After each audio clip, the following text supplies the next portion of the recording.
Hey everybody, this is Death by D4 and let's talk about the Shield spell. Easily one of the best spells in all of 5th edition, beloved by spellcasters of all shapes and sizes. But you know what? What if the Shield spell was different? Now, I know that's a really highly debatable question to say the least, but with all the sweeping changes we're likely going to see in the upcoming UAs, it's one that I want to ask anyway, especially since there's a lot that can be said about the matter already. First of all, why are we even bothering changing the spell to begin with? After all, it's only a 1st level spell. So how good could it possibly be? Well, let's just take a quick look at it for a second. As a reaction for 1 round when you are hit by an attack or the magic missile spell, you gain a +5 bonus to your AC including against the triggering attack, and take no damage from magic missile. Honestly, without any further explanation, I hope that you can already see why this spell is so good. Not only does it have a very generous duration, it grants you a highly beneficial boost to your AC, and completely counters the magic missile spell regardless of its level. Seriously, it's almost too good to be true, right?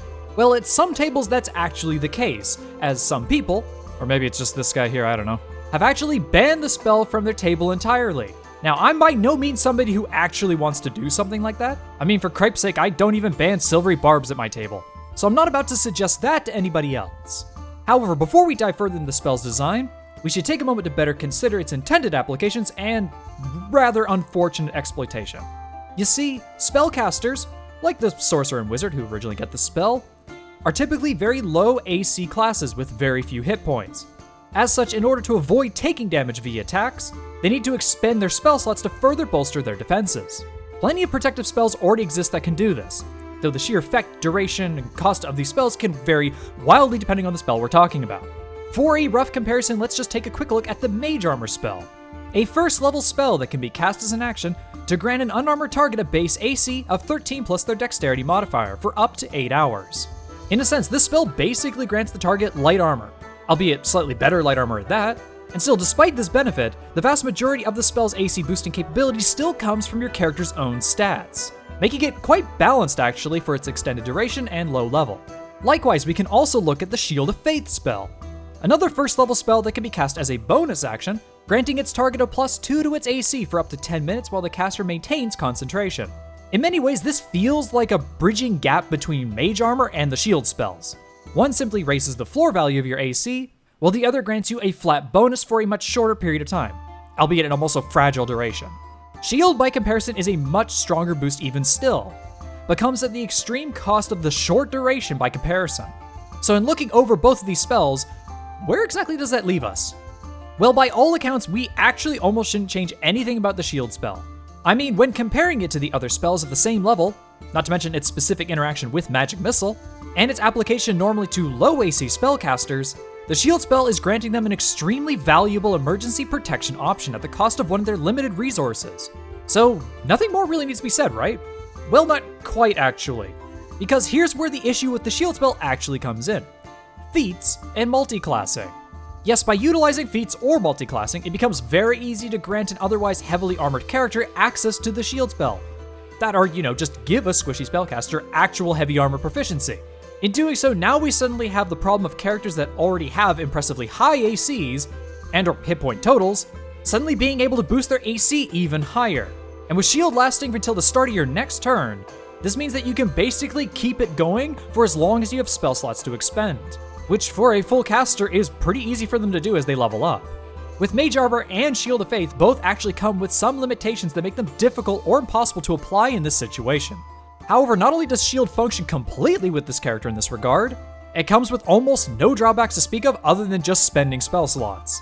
Okay, so just nerf it, right? Well, that's not really much of an option either.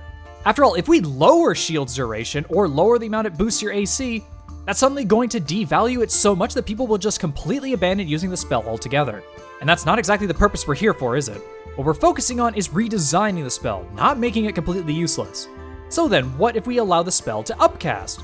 Well, that could work, but then we're going to have to end up overcomplicating the spell by giving it a scaling factor that neither Mage Armor nor Shield of Faith have by comparison. And part of the appeal of all of these spells is how easy and effective they are to use.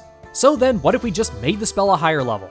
Again, that doesn't really work, as by making it a higher level, it breaks its unique interaction with Magic Missile, as both it and Shield are interchangeable counterparts of equal level. Okay, so I guess we just give up then, right? Again, no, of course not. I mean, seriously, do you think I'd be making this video if that was the case? Come on, let's just take one last look over at Mage Armor really quickly. You see, the way Mage Armor boosts your AC is equivalent to a slightly better suit of light armor. Specifically, we could reference the Studded Leather +1 armor, which is a slightly better variant of the best light armor that you can get in the game. So in recognizing that the most important factor that we're trying to address with changing the shield spell is its ability to stack with already high base protection, why don't we take some inspiration from Mage Armor and adjust the spell kinda like this. Boom, here you go. Now in a sense, this is exactly the same as the original shield spell. However, the key difference lies in how it adjusts your AC. Until the start of your next turn, you have a base AC of 19, including against the triggering attack, and you take no damage from Magic Missile. If your base AC is already 19 or higher, then your base AC doesn't change. Yep, that's it. Nice, quick, clean, and simple. Now, I know what you're thinking. That's absurd! Why AC 19 of all things? Well, remember how Mage Armor is equivalent to Studded Leather +1? Well, I just made Shield equivalent to Plate Armor +1, which is just slightly better than the heaviest armor that you can get in the game. By setting your base AC to that amount, characters that already have heavy armor protection now gain almost no benefit from the spell, while an unarmored caster gains an incredible boost that they rightfully deserve.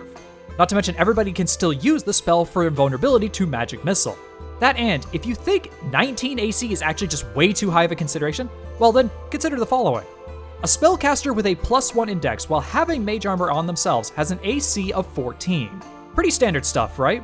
Well, if they were to cast the normal shield spell on themselves afterwards, they would then have an AC of 19. Heck, even in the case of a highly dexterous caster in light armor, you'd only end up with a caster with an AC of 17, which can still gain some level of benefit from casting this version of shield. Is it as impactful as the former? No, but you've also earned the right to conserve your spell slots on protective spells to begin with, as you've gone and invested into your character's stats and armor proficiencies. So in regard to the unarmored low dexterity casters that we're concerned with, the spell imparts a worthy value that isn't all that different from what the official iteration offers. Does that mean that this version of shield devalues heavy armor, mage armor, and shield and faith entirely? Not quite. After all, the primary concern that we're trying to address is just stacking the spell in conjunction with heavy armor. Namely speaking, the likes of paladins and multi-class fighters, neither of which actually gain the spell normally. Honestly, if it devalues anything, it's largely just the dexterity stat in general, which is arguably one of the best stats in the entire game. However, I'm perfectly fine with this, as dexterity still has a wider variety of uses, of which casters don't necessarily need to stat into. Shield of Faith still has better applications when you cast it on an ally instead of yourself, and still technically stacks with this version of shield as well. And Mage Armor still lasts way longer by it by comparison, for the same level of spell slot investment. So even though I'm sure that there's plenty of other balance questions that can be left to ask, I still think that this spell works out pretty well overall, and easily enforces the value that the spell is intended for on an unarmored, low dexterity caster. Anyway, do I consider this version of shield to be superior to the official? No, honestly, I don't. This is just my attempt to address a pretty minor concern that the spell has that I know exists at some random tables that aren't mine. And though I have absolutely no expectations that anybody will actually take this seriously and use this version of the spell, I think it's still a pretty fun way to consider what kind of changes we could come to expect heading into 1D&D in 2024. I don't know, tell me down in the comments below what you think. Are you a squishy spellcaster who just simply loves the proposed change to the shield spell that I have here?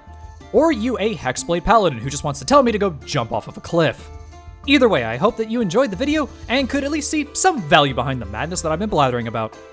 So yeah, that's what if the shield spell was different. You're welcome.